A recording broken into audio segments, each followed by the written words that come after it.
जरा सोचिए, जिस दुनिया में हम आज जी रहे हैं, अगर उसका अंत होने वाला हो तो वो कैसा होगा। हिंदू धर्म ग्रंथों में इस सृष्टि के अंत को लेकर जो लिखा है वो सच में रोंगटे खड़े कर देने वाला है। एक ऐसे भारी और गहरे अंधकार की बात की गई है जहां इंसान अपने अस्तित्व के मूल को ही भूल जाता है। आज के इस विश्लेषण में हम इन्हीं प्राचीन ग्रंथों में छिपे रहस्यों और कल्कि अवतार की उस रहस्यमयी भविष्यवाणी को गहराई से समझेंगे। तो चलिए, बिना किसी देरी के इस गहरे रहस्य में गोता लगाते हैं। अब एक बहुत ही बड़ा सवाल उठता है, क्या इंसानियत सच में अपने आखिरी चरण में है?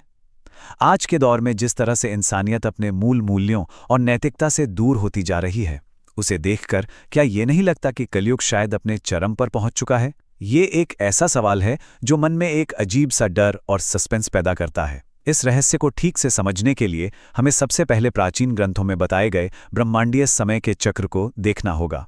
भाग 1, 4 युगों का चक्र। देखिए, हिंदू धर्म के अनुसार ये जो ब्रह्मांडीय समय है ना, इसे एक बहुत ही दिलचस्प चक्र में बांटा गया है। इस चक्र में कुल 4 अलग अलग युग होते हैं। सबसे पहला है सतयुग, उसके बाद आता है त्रेता युग, फिर द्वापर युग और सबसे अंत में कलयुग। ग्रंथों की माने तो हम और आप यानी आज की पूरी मानवता इसी अंतिम और सबसे कठिन युग में जी रही है। एक ऐसा युग जो हर मायने में सबसे ज्यादा चुनौतीपूर्ण है। अब अगर हम इसके इतिहास में जाएं तो बात कुछ ऐसी है। ऐसा माना जाता है कि जब भगवान श्री कृष्ण ने अपनी लीला समाप्त करके इस पृथ्वी से प्रस्थान किया, बस ठीक उसी क्षण से इस कलयुग का आरंभ हो गया। इसी युग ने धर्म और सत्य की नींव को धीरे धीरे हिलाना शुरू किया और आज हम उसी युग के गहरे और डरावने प्रभाव के बीच जी रहे हैं। भाग 2, अंधकारमय युग के लक्षण। आखिर इस युग को इतना डरावना क्यों कहा गया है? हैरानी की बात तो यह है कि ग्रंथों में सदियों पहले ही समाज के पतन की एकदम सटीक तस्वीर लिख दी गई थी। इसमें बताया गया है कि इंसान भावनाओं से खाली एक मशीन की तरह काम करने लगेंगे, परिवार टूटेंगे और दोस्ती सिर्फ और सिर्फ एक स्वार्थ या लेन देन बनकर रह जाएगी। और सबसे बड़ी बात, इंसान धीरे धीरे अपनी इंसानियत ही भूल जाएगा। अब जरा आज के हमारे इस मॉडर्न लाइफस्टाइल और मशीनी दिनचर्या को देखिए। क्या ये बातें आज के हालात से बहुत ही खौफनाक तरीके से मेल नहीं खाती?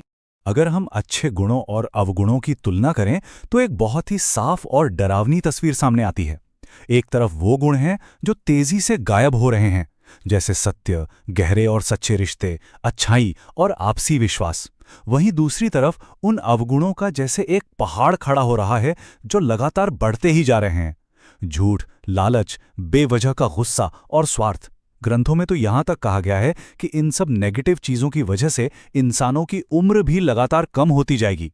अच्छाई का इस तरह मिटना और बुराई का हावी होना सच में एक बहुत ही चिंताजनक दृश्य है। समाज के पतन के बाद अब जरा प्रकृति की बात करते हैं, और ये शायद सबसे ज्यादा खौफनाक हिस्सा है। जब प्रकृति अपना संतुलन पूरी तरह से खो देती है तो उसके नतीजे बेहद विनाशकारी होते हैं। ग्रंथों की भविष्यवाणियों के मुताबिक कलयुग के अंत में भयंकर बाढ़ आएगी, धरती कांपेगी और लगातार भूकंप आएंगे। कुछ ऐसी रहस्यमयी बीमारियां फैलेंगी जिनका कोई इलाज नहीं होगा। मौसम का चक्र ऐसा बिगड़ेगा कि भोजन की भारी कमी हो जाएगी। और सबसे डरावनी भविष्यवाणी ये है कि भविष्य में पानी की एक एक बूंद के लिए भयानक युद्ध लड़े जाएंगे। और हमारा मनोवैज्ञानिक या आध्यात्मिक पतन तो इससे भी कहीं ज्यादा गहरा है। इस युग में आस्था और धर्म का खुलेआम मजाक उड़ाया जाता है। अगर कोई इंसान अच्छा और सच्चा है तो ये दुनिया उसे बस कमजोर समझती है। वहीं दूसरी तरफ जो लोग धोखा देते हैं, फरेब करते हैं, उन्हें समाज का सबसे सफल इंसान मान लिया जाता है। मतलब इस युग में पूरी की पूरी नैतिकता ही जैसे उल्टी हो जाती है। श्रीमद् भागवत गीता और पुराणों में एक चेतावनी दी गई है जो सच में रोंगटे खड़े कर देती है। लिखा है, राजा और नेता जनता की रक्षा नहीं करेंगे बल्कि अपने स्वार्थ के लिए उनका उपयोग करेंगे। सत्ता में बैठे लोगों द्वारा जनता के साथ किया गया ये सबसे बड़ा और अंतिम विश्वासघात है। जब रक्षक ही भक्षक बन जाए तो फिर इंसान जाए तो जाए कहां? भाग 3, कल्कि का आगमन। लेकिन जब संकट अपनी चरम सीमा पर पहुंच जाता है और ये घोर अंधकार ऐसा लगने लगता है कि इसे कोई नहीं हरा सकता, तब कहानी में आता है एक नया मोड़। ग्रंथों के मुताबिक एक टिपिंग पॉइंट आता है। ये वो समय है जब पृथ्वी पर बुराई इतनी ज्यादा बढ़ जाती है कि अधर्म अपनी हर बर्दाश्त करने वाली सीमा को पार कर जाता है। पाप का घड़ा अब पूरी तरह से भर चुका होता है।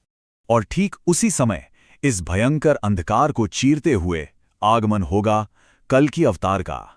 भगवान विष्णु का यह सबसे शक्तिशाली और सबसे रहस्यमयी अंतिम अवतार है, जो एक सफेद घोड़े पर सवार होकर हाथ में एक दिव्य और चमकती हुई तलवार लिए प्रकट होंगे।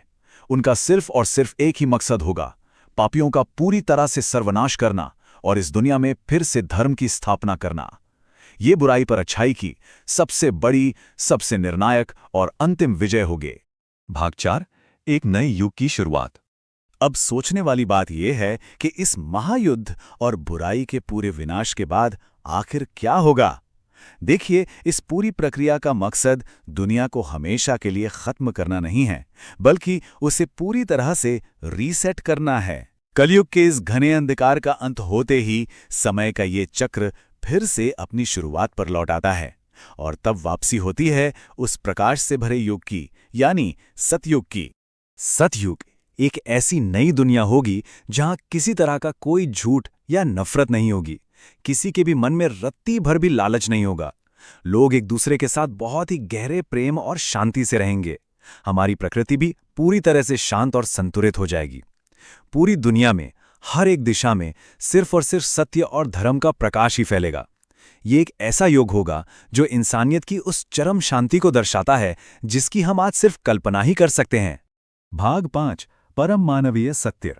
इन सभी प्राचीन भविष्यवाणियों के पीछे एक बहुत ही गहरा दार्शनिक संदेश भी छिपा है। वैसे विद्वानों के बीच इस बात को लेकर एक बहुत बड़ी बहस हमेशा चलती रहती है। एक तरफ ये तर्क है कि जिस तरह से आज दुनिया में नफरत, युद्ध और अपराध बड़ी तेजी से बढ़ रहे हैं, उसे देखकर लगता है कि ये युग अपने अंत के बहुत ही करीब है। लेकिन वहीं दूसरी ओर कई बड़े जानकारों का यह स्पष्ट मानना है कि ब्रह्मांडीय समय रेखा के हिसाब से कलयुग अभी बहुत लंबा चलेगा और हम सभी इसके केवल शुरुआती चरण में ही हैं। अब चाहे ये अंत कल हो या फिर हजारों साल बाद, ग्रंथों का सबसे बड़ा और सबसे महत्वपूर्ण संदेश यही है कि कलयुग में सबसे बड़ी शक्ति कोई धन या सत्ता नहीं है, बल्कि इंसान का अपना अच्छा कर्म है। हमेशा सच बोलना, बिना किसी स्वार्थ के दूसरों की मदद करना, अपने माता पिता का दिल से सम्मान करना और ईश्वर को याद रखना, असल में यही वो अजेय ढाल है जो कलयुग के इस घने अंधकार से इंसान की रक्षा कर सकती है।